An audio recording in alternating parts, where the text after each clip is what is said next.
श्री स्वामी समर्थ। नमस्कार स्वामी भक्तांनो, स्वागत आहे तुमचं आपल्या श्री स्वामी समर्थ भक्त या यूट्यूब चॅनलमध्ये। स्वामी भक्तांनो, गुरुचरित्र का वाचावे हे आपण या व्हिडिओतून जाणून घेणार आहोत।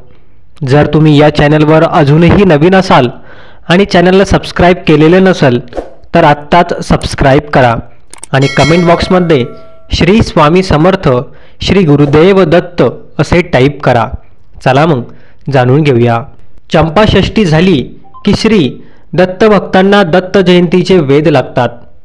आपापल्या परीने नियम पाळून एक सप्ताहाचे पारायण सुरू होते। नरसिंह सरस्वतीच्या विविध लीलांचे वर्णन गुरुचरित्र ग्रंथात विस्ताराने केले आहे। दत्त भक्त मोठ्या श्रद्धेने या ग्रंथाचे पारायण करत असतात।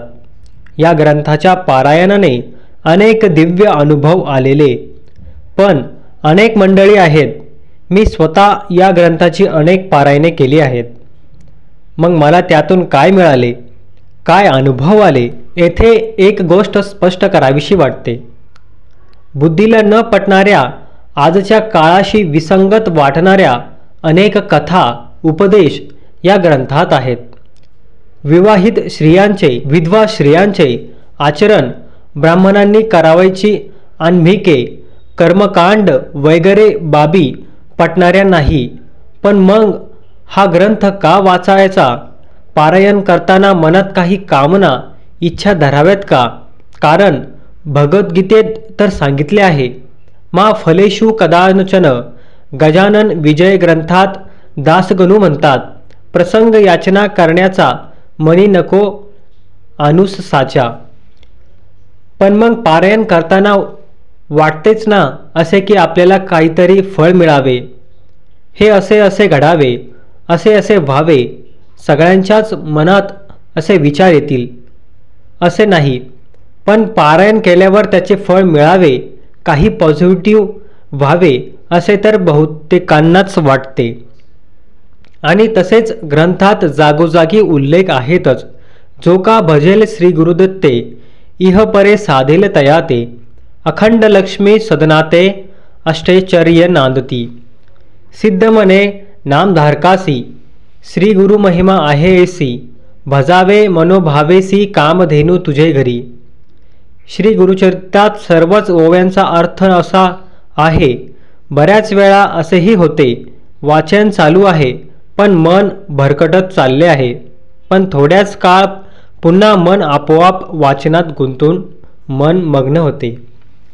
जसे जसे पारायण पूर्वत्वाकडे जाते, मनातील इच्छा आपोआप कमी कमी होत जातात।